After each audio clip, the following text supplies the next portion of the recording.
Hey everybody, we're here today with Mr. Kurando himself. Terrell here at Big Go Belt Media. Hey, how you doing? Very good. How are you? Thank you so much for having me on your show. Thank you for taking the time. I know with the schedules we were able to like match this up and finally talk about this movie because this is all that's been on my head since I watched it. Oh, great. This is all I've been telling friends about. Like, I think you want to watch this this Line Girl coming out. That's coming out. So let's start off with this movie came out of nowhere, at least to me. And I went in blind, no trailers, no nothing. I wasn't warned about what I was gonna get.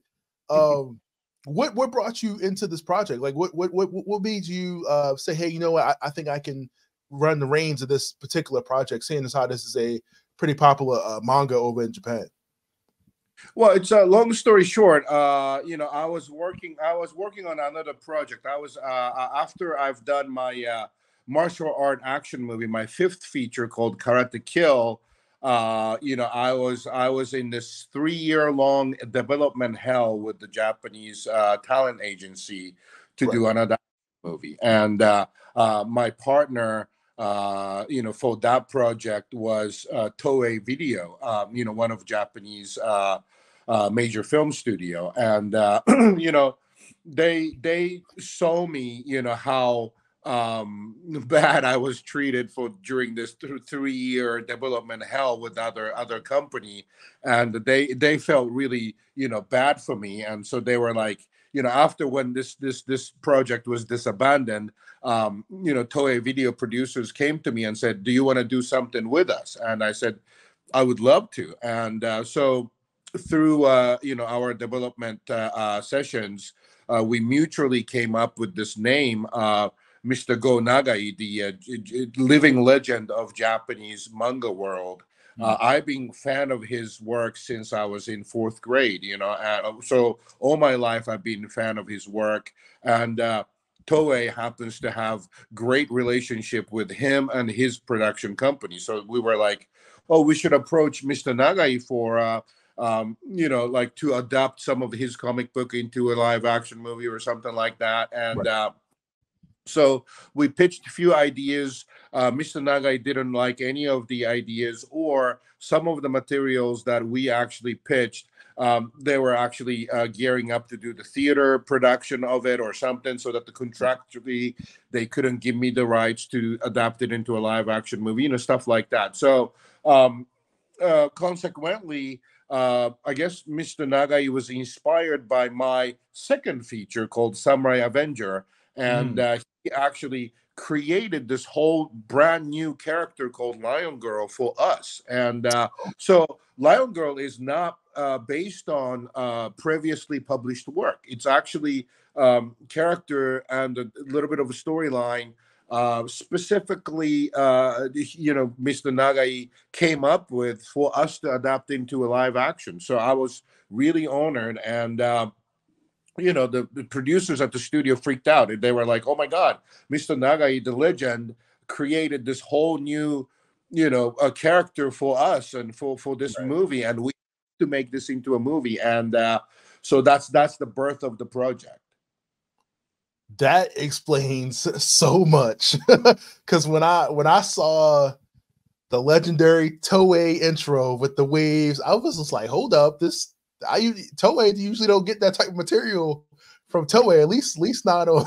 So I'm expecting you see like something wholesome anime, and then walking into this, the first 10 minutes, you're like, this is the move, this is where this is going. But, Toei, the wildest, probably like wildest major film studio in Japan. They all of Kinji Fukasaku's Yakuza movies and Battle Royale. They're the most liberal, most chaotic, amazing major studio in Japan. So I was really proud of the fact that I was able to work with Toei as my first studio picture. Now let's talk about terms of like who you wanted to get in on this movie, because the roster is impressive. Now, like what you were just telling me about how this being an original movie for us, now I feel a little bit honored that I was able to see it like that, but it makes a lot more sense now as to why the cast is so diverse. I'm like, hold up, this is a Toei project. It's a lot of Americans in here. It's a lot of people that speak English. How did you go about recruiting who was going to be who for this? Like, what was the process there? Well, my scheme is because I'm a Japanese filmmaker who's based in LA. So my scheme is, getting the Japanese money and make a low budget action movie here in America. That's my scheme. And um, so Lion Girl was in that same kind of a style that I was going for, and I thought it would be really fantastic to adapt Mr. Nagai's world with the American cast, English speaking cast. And, so that's what we went for. And, the main characters, Tori Griffith, who plays Lion Girl, she's amazing. She's a force of nature. And, Ken Shishikura, her sidekick is played by Damien. And Damien is just amazing actor too. He's actually my age, and we hit it off so much. We were just, had the wonderful time creating this character together. And, it was the production happened during the Omicron outbreak. So still, it was like a pretty much, we were in heavy, Corona time. So, a lot of audition session happened on video. We got over like 500 video submission for Lion Girl part. And, of course, when I saw Tori's video, I was like, she's it, she's amazing. So, so then, like someone like Derek Mears, who played the villain in the, he's amazing, a Hollywood actor. And, our caliber of a movie couldn't afford him really, but, Derek and I became friends through attending different fan conventions around the world. And, I didn't know this before, but Derek actually is a huge Japanese pop culture and anime fan. And when he heard that I was working on Go Nagai adaptation, he wanted to read the script. So, I'm not, I wasn't expecting I can actually have Derek Mears in my movie. I gave, just hoping to get some feedback, but he actually loved the script and loved the villain, Lord Kishi. And he just called his agents and said, hey, I'm taking a scale for this.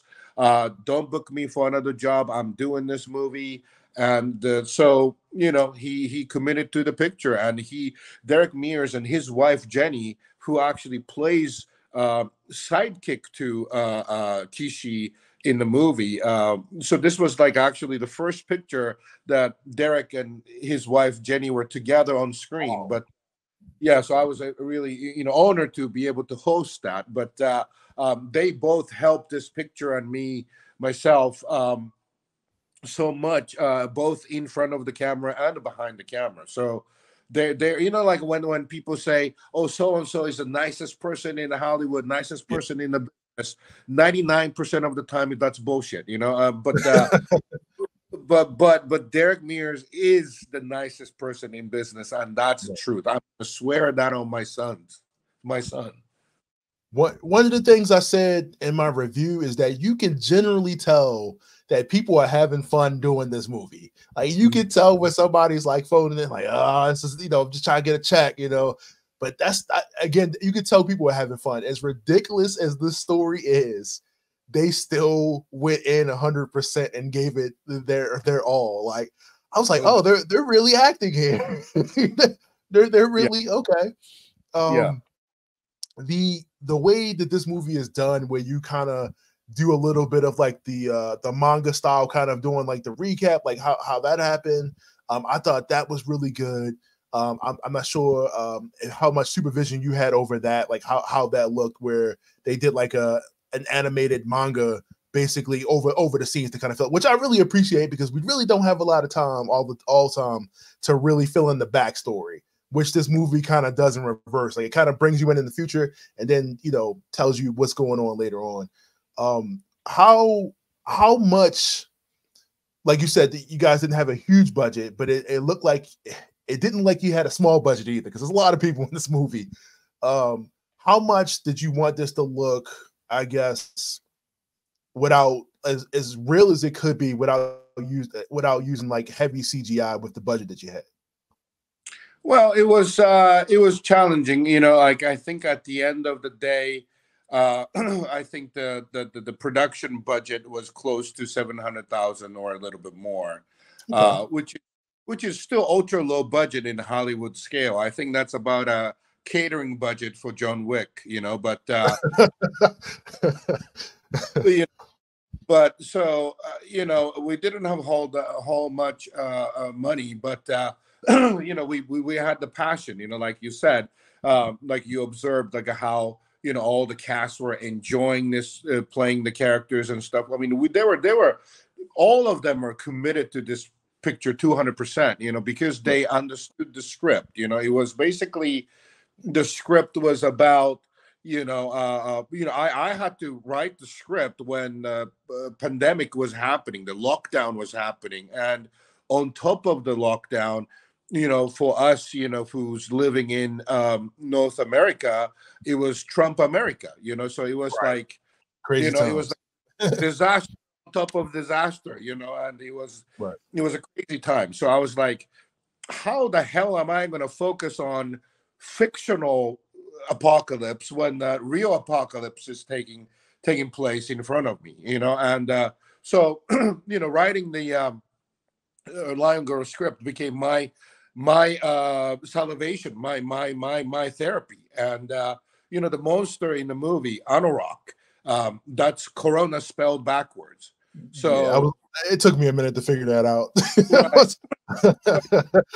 right, my commentary and what I went through during the lockdown and pandemic, you know, it's like, in this shitty world, how can I live? You know, then it's like the answer is like, you don't know what's going to happen to the world tomorrow, but you can live today for people you love. You know, like that was my eureka during the during the lockdown, and so that got reflected into the, you know, the script. So, you know, this is essentially kind of a personal movie about the COVID and the lockdown, disguised as a genre movie, exploitation movie, and all my cast members really understood that, Right. and I think that really you know, propelled them to do, you know, amazing, crazy performance and enjoy creating this, enjoying this crazy world together. Yeah, like I said, I mean, like you definitely pick up on the allegories. You definitely pick up on a lot of the connection, you know, between, you know, how people react to other people, you know, once they're infected and stuff like that. Just, you know, how people are when, you know, these type of situations happen in general. You see, you know, people swiping toilet paper and everything that was going on there. But like I said, I mean, overall, I thought the story was pretty told pretty well. I wish I was able to get superpowers. You know, I never got it, but you know, I wish I would. If it gave me superpowers, I probably would have been more likely to get. But let's talk about the action in the movie. The action itself, I thought was really well done. Actually, it wasn't like too over the top. I was a little confused about because you guys try to you guys do the manga thing where they explain the power before they use the power, or they, you know, like, okay, you know, it's the telekinesis and stuff like that. What made you choose like the certain powers that they have? Because you don't see too many, you know, because you have like maybe three or four battles where they use like different abilities, but like, what was kind of the decision behind who got what ability in this? Well, you know, it's kind of like a Japanese comic book or anime or the Yeah, tokusatsu thing. You know, it's like when they do the special power, you know, either the character themselves call out the name of the yeah, power. You know, I mean, who the hell named those, you know, things? We don't know, but they know the name, and they shout out the name, or that they would have the name of the power on the screen in the writing.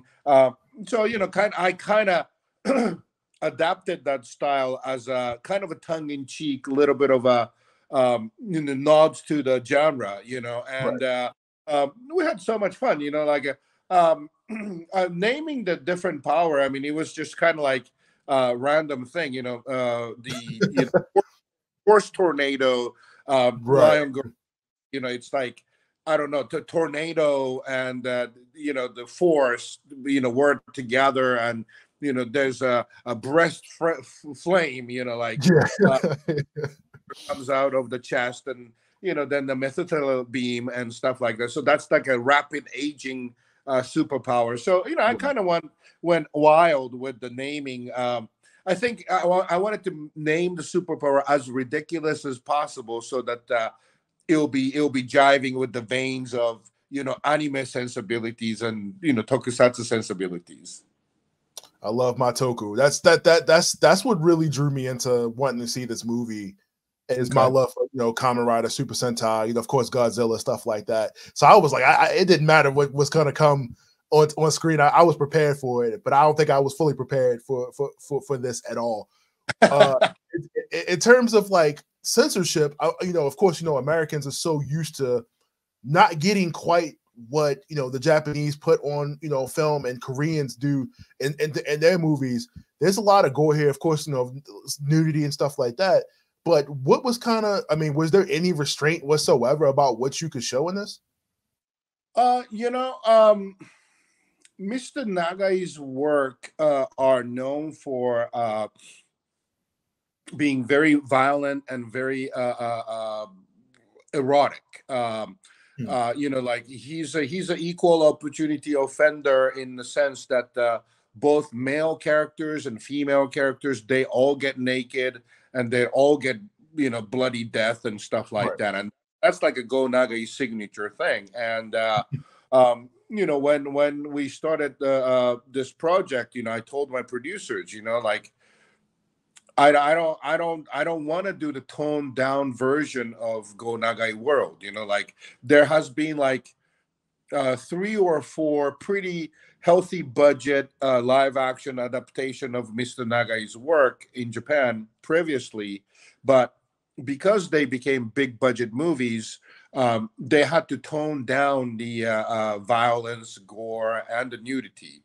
Right. And so I told my producers, I'll take a smaller budget, but let's keep all the nudity and the violence according to Mr. Nagai's creation. And that was our approach. And my producers are really cool about do whatever you want. And if we get into trouble with the censorship, we'll tone it down later. So like they kind of gave me the open-handed creative freedom to do whatever we wanted. And we actually just got approval from Japanese MPAA, censoring board, that it's basically R-rated.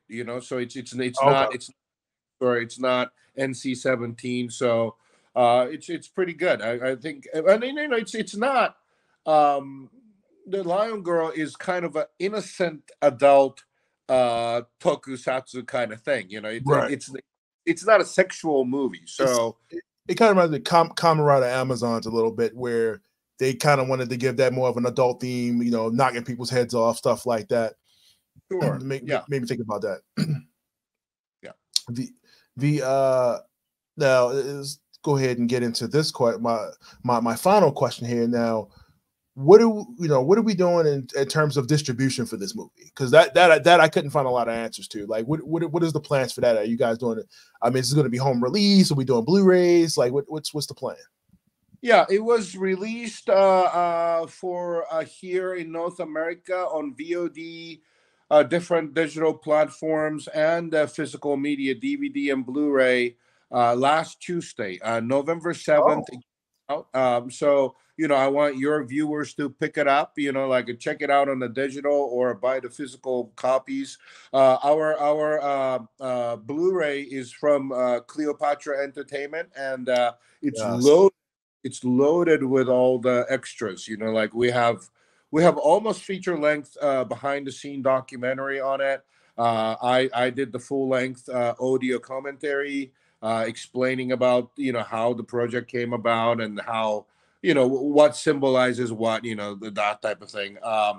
And there's an amazing interview between me and Mr. Nagai talking about our career and our inspirations and stuff like that. It's actually, I was really honored. I was in cloud nine doing this with Mr. Nagai. But yeah, it's loaded with extra. So I would suggest your viewers to pick up the Blu-ray copy. But then in Japan, we are having the huge nationwide theatrical distribution starting from January 26th of next year. So that's going to be a pretty, it's the biggest opening, so far for any of my movies. So it's nationwide.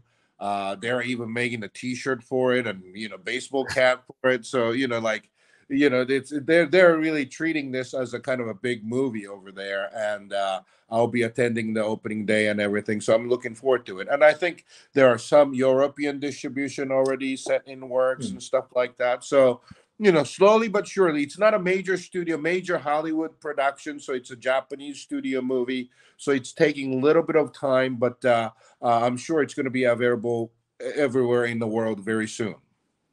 Well, congratulations. I mean, like I said, I definitely enjoyed the movie. I had a good time. This is definitely going to be the movie I put on, for the holidays around the family. Hey, you guys want to check something out? But no, this was really good. We definitely enjoyed watching this. Me and my partner who reviewed it, we definitely enjoyed it. We had a good time. As like I said, as crazy as it was, like we were just like, that was really good.